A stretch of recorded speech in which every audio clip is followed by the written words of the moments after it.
Hey YouTube, hello friends. You're not going to get any fancy presentations on my channel, people that produce stuff and fabulous documentaries and an information platform beyond any possible belief. It's like the idea of the Wikipedia. Anything you want to call up, it's there at your beckoning call. You're not going to get any of that terrific information. The overload out there. And the overload isn't just the information, it's also the emotional content of everything. People have a dog in the fight. I have to admit, I have a dog in the fight on a very fundamental issue. And we're not going to make it. We're not going to make it, people.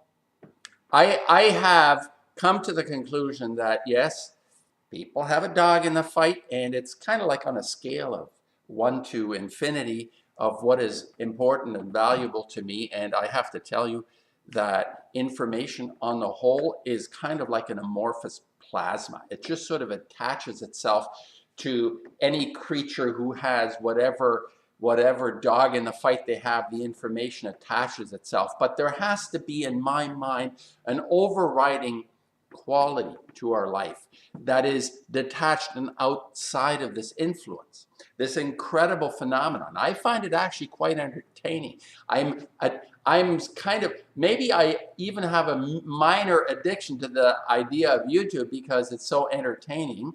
If there is actually something of value, and there's very little of value on YouTube, but here is like I want to follow up on my last video where I was talking about all of reality is fake without conscience. And oops, all of reality is fake without conscience. I just want to clarify and reiterate something that as I'm working, it really starts to make more sense to me. I listen to other people expound on the nature of reality, and I think that there are some that get a lot closer than others because they identify this aspect of being responsible for ourselves. It's nothing new, but there is a tendency to externalize everything and say, well, it's Bob's fault, or Jennifer's fault, or somebody's fault, or it's the devil, or it's God got it wrong, I guess, or it's the atheist, or it's the religious type. Somebody's got it wrong.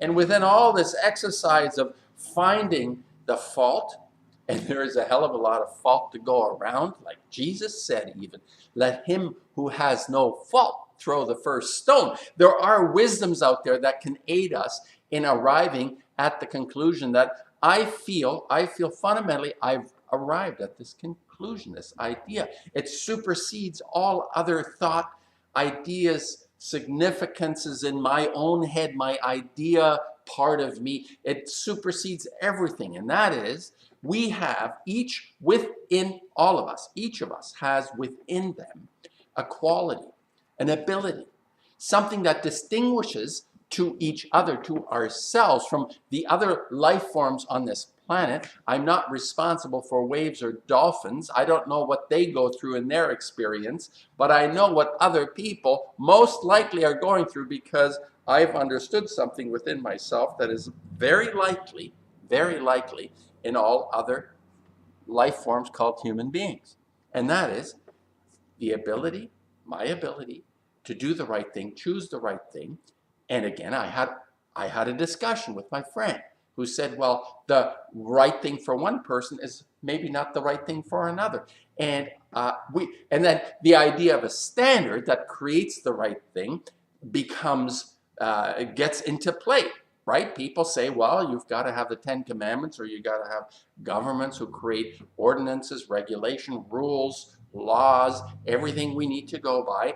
And that is because it's fundamentally a diversion from something that we all have within us. It's a natural aspect to us, this ability to identify when we're not doing the right thing, when we're actually engaged in an activity that is in some way destructive, dysfunctional, painful, hurtful, all those kind of things. And we can discuss. I'm happy to discuss with anyone what it is that is right or wrong about something. And it sometimes actually is an exercise of experience that allows us to get more in touch with this feeling. So we don't have a chance. I'm following up on my last video that all of reality is fake, and I just want to explain what that means to me. That in terms of what our experiences out there will be of no value unless we are in fact engaged within our own ability to exercise this part in us. Everything else is insignificant and meaningless. Well, I suppose not from the point of view that it's dysfunctional and it creates pain and suffering, but I think we can agree as a whole that this is not a way to proceed. Obviously, with the way we see our environment, our world around us, and maybe not in our own backyard immediately, but within the extended world, thank you information coming to me to let me know Fukushima happened. This is occurring. This is occurring maybe not right now in our backyard, but it will affect us. It will. And in fact, immediately, I experienced this Fukushima thing, and virtually immediately, within a very short period of time, I realized how important this event actually was. And it started to generate this awareness, this understanding that I have, that within me, I can begin to do the right thing, even within a bigger picture, even within the larger context of my existence and other creatures that are affected by what I do. So the idea of everything is fake or meaningless unless we're acting this way. And you know, I'm sorry, YouTubers who are looking to be entertained by fabulous graphics and terrific outbursts, emotional outbursts, and all that kind of stuff. I'm going to continue my presence on YouTube to reiterate, reinforce, express myself, as you see behind me, you know, the work that I do that represents this part in myself that I believe to be the most important thing to be in a discussion about. And if you need all the entertainment, all the frills, all the kind of Jordan Petersons and discussions with Delaunay, or what's that guy, the atheist, and the Terence McKenna's, and people I actually like a lot, like Rupert Sheldrake, people that create a level of entertainment around this idea, but need to always come back to this fundamental substance of you and me. Without that, every individual that you listen to who exposes all the usual suspects, they're right to do what they're doing. They're culprits out there, but the more important culprit is that little guy, that little individual inside who has not activated their conscience.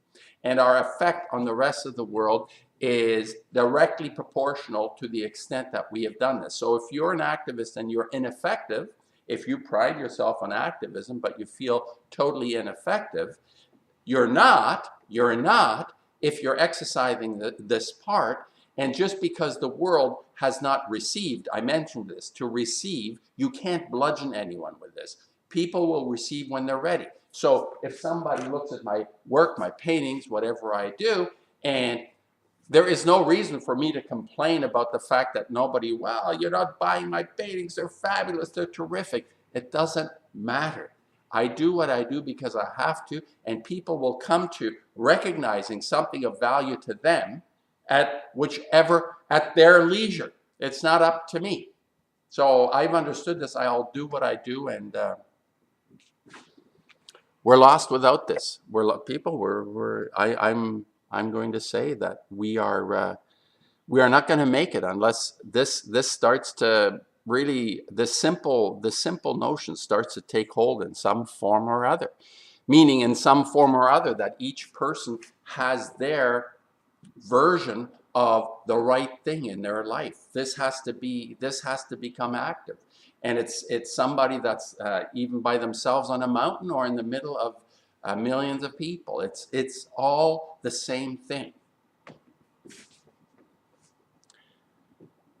The biggest thrill you're going to get on my channel is to be told you're able to make a huge difference. You're able to make a huge difference. That's the biggest thrill you're going to get on my channel.